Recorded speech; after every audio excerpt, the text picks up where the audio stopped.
I'm 46, I've got 3 kids and a business, and I've never had to lose weight. Not once. And it's got nothing to do with what I started doing. It's got to do with the 5 things that I stopped doing. I've been lean for 28 years now, and I've coached over 550 men. So let me take you through all 5, because I'd say at least 3 of them are things that you've been told that you should be doing. The first one I stopped doing was counting calories. Now, I'm not going to sit here and tell you that it doesn't work, because it does. If you track everything accurately, you will lose weight. That's not the problem with it.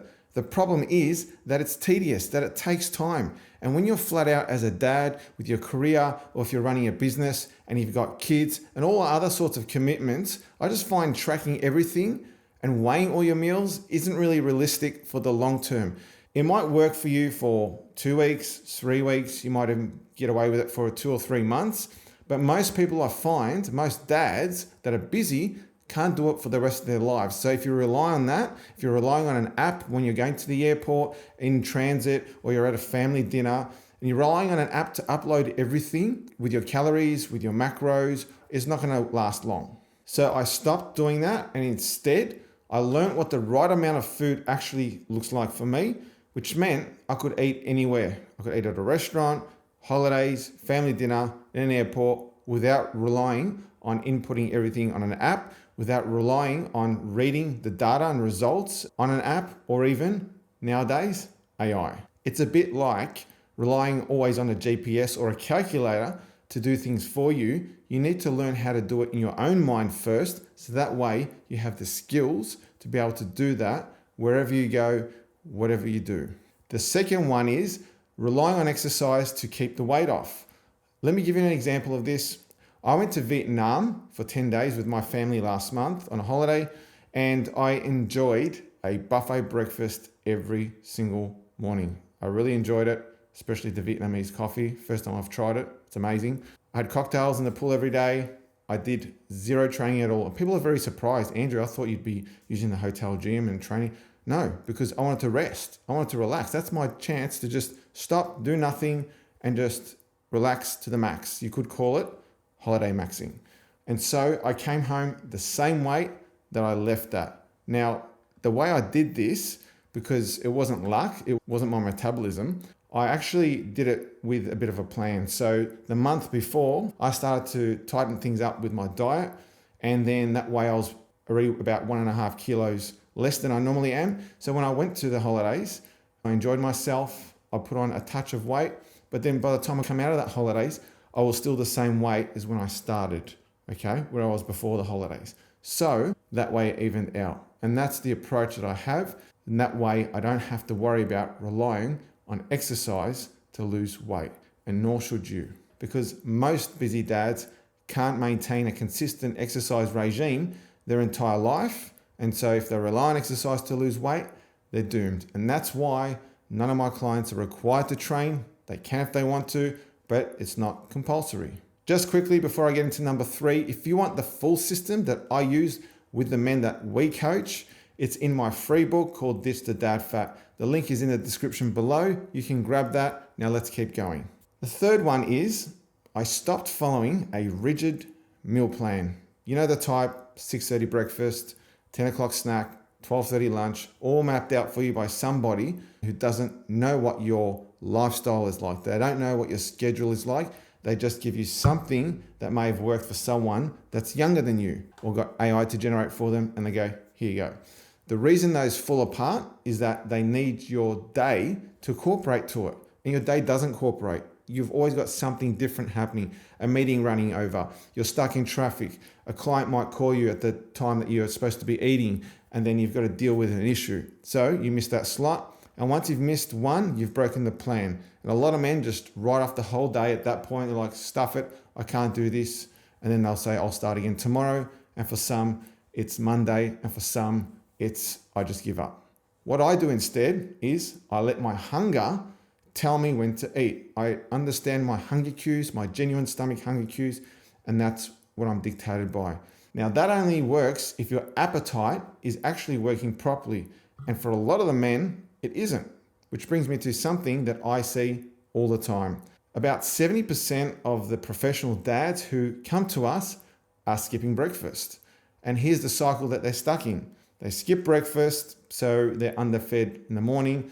They try to catch up at lunchtime. Sometimes they even skip lunch. They're just too busy. So they start snacking, and then they get home. They might be hungry before dinner. They start snacking before dinner, and then they're eating too much at nighttime or dinner. And some people even post dinner as well. They keep snacking. It's because they're trying to fuel the body at the last part of the day.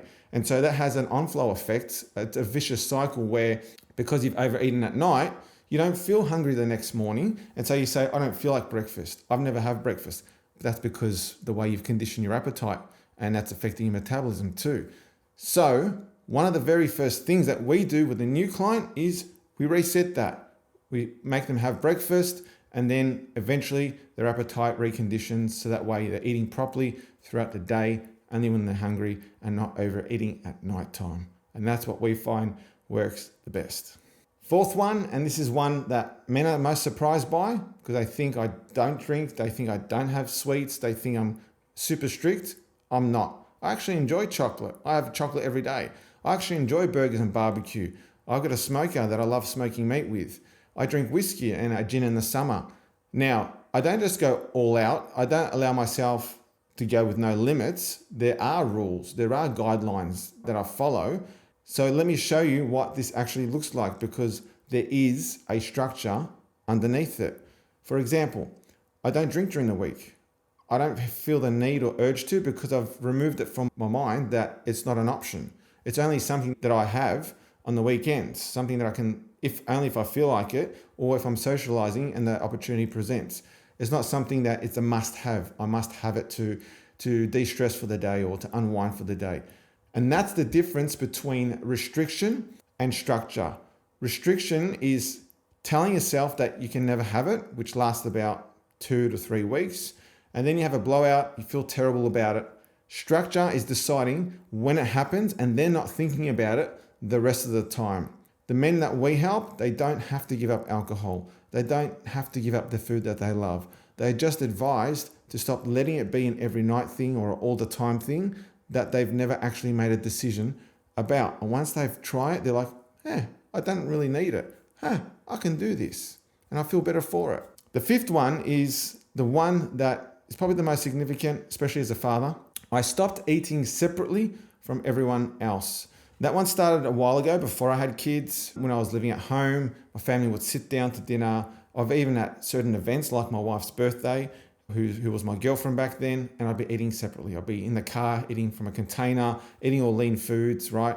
And then I just felt like I was isolated, I was separating myself. People would look at me funny. It didn't take long for me to work out that wasn't realistic and it wasn't going to last long term. So I'm like, all right, what can I do here?